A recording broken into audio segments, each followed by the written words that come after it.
Salut toi, je m'appelle Tom et aujourd'hui, j'ai une question pour toi. Savais-tu que dans un avenir proche, des robots de compagnie seront présents dans un foyer sur deux? Nous les garderons comme des animaux de compagnie, sauf qu'ils seront robotiques. Mais pas d'inquiétude, ils s'entendront très bien avec les vrais toutous.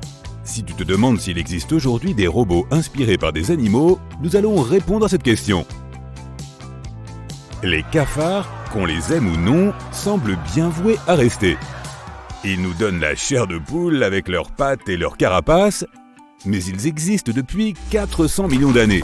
Alors a priori, ils ne sont pas près de disparaître. Ils sont aussi incroyablement rapides. Enfin, pour des insectes. Il leur faut environ 1 heure pour parcourir 5 km, ce qui est plutôt impressionnant pour un animal de cette taille. Et ce n'est pas tout. Mets-les sous l'eau et ils retiendront leur souffle jusqu'à 40 minutes. Tu as un petit trou quelque part? Ils y entreront grâce à leur corps malléable et apparemment à la vitesse de la lumière. Les voilà! Leur souplesse est si incroyable que tu peux les presser avec une force de 900 fois leur poids et il n'y aura même pas une égratignure sur leur coquille. Il est aussi très difficile de se débarrasser de ces bestioles. Bref, tout ça pour dire qu'il n'est pas étonnant que les scientifiques cherchent à fabriquer un robot similaire à un cafard. C'est ce qu'ont fait les chercheurs de l'université de Berkeley. Ils ont créé CRAM, qui signifie en anglais « robot compressible avec des mécanismes articulés ». C'est un robot de la taille de la paume de ta main, conçu pour faire les mêmes choses que les cafards.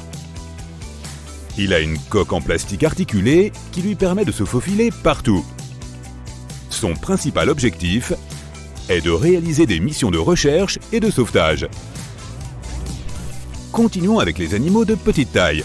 La NASA s'est inspirée d'un ver de terre. Il est peut-être en bas de la chaîne alimentaire, mais pas son cousin robotique. Il est destiné à explorer les endroits gelés où les humains ne peuvent pas aller, et plus précisément le mont Erebus en Antarctique. J'ai bien froid rien qu'à y penser. Cependant, il ne se déplace pas exactement comme un ver. Il a 2 vis fixées à ses 2 extrémités et se visse au mur chaque fois qu'il veut bouger.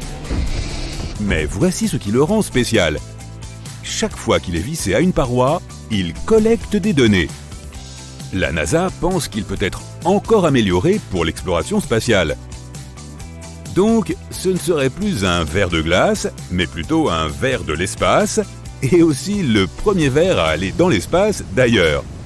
En descendant dans les grottes, on trouve des chauves-souris qui ressemblent à des vampires après avoir changé de forme et qui dorment la tête en bas, accrochées à des rochers.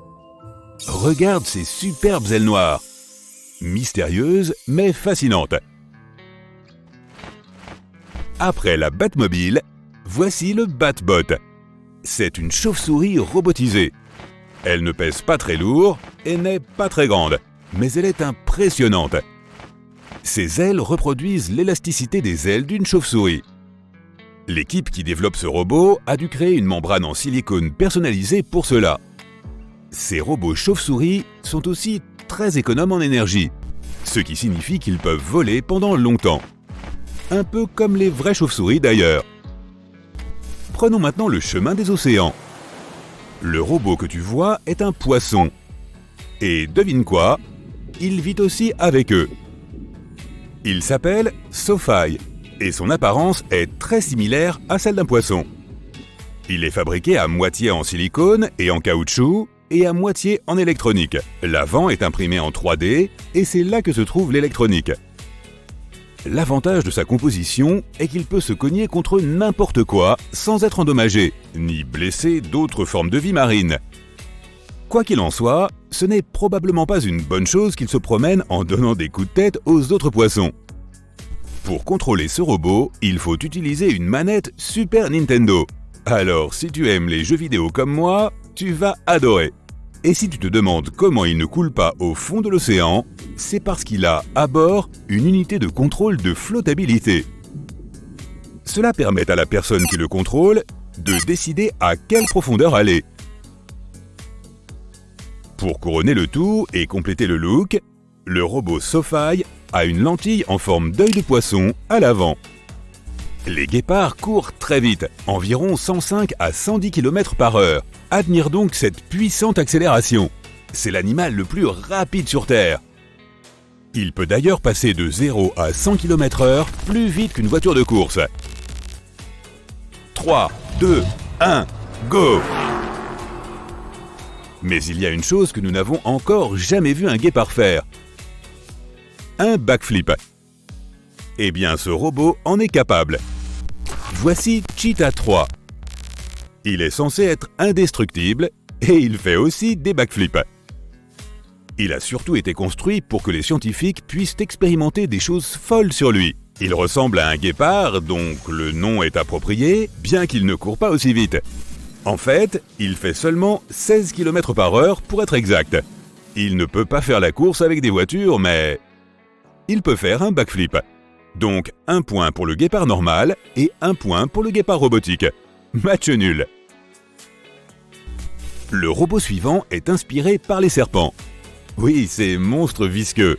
Il s'appelle simplement le robot serpent et là encore, son but est de mener des missions de recherche et de sauvetage. Il se déplace comme un serpent et il grimpe aux arbres comme le ferait un serpent en s'enroulant autour du tronc. Il a déjà été utilisé pour fouiller des bâtiments effondrés après de forts tremblements de terre. Comme il est petit et qu'il peut se déplacer dans toutes les directions, il est parfait pour se glisser dans les endroits exigus. Au lieu de 2 yeux globuleux, ce robot a une caméra à l'avant pour que celui qui le contrôle puisse regarder son environnement. Si tu aimes les araignées mais que tu en as toujours eu un peu peur, voici la solution. Robuctix T8X. C'est plus un jouet qu'autre chose. Tu peux le contrôler et le programmer pour qu'il fasse ce dont tu as envie. Fais-le bouger et fais-le danser avec ses toutes petites pattes. Il en existe 2 versions, une poilue et une lisse. La poilue ressemble probablement à une tarentule. Merci d'avoir regardé cette vidéo et souviens-toi, apprends quelque chose de nouveau chaque jour grâce à la chaîne Sympa. À très vite!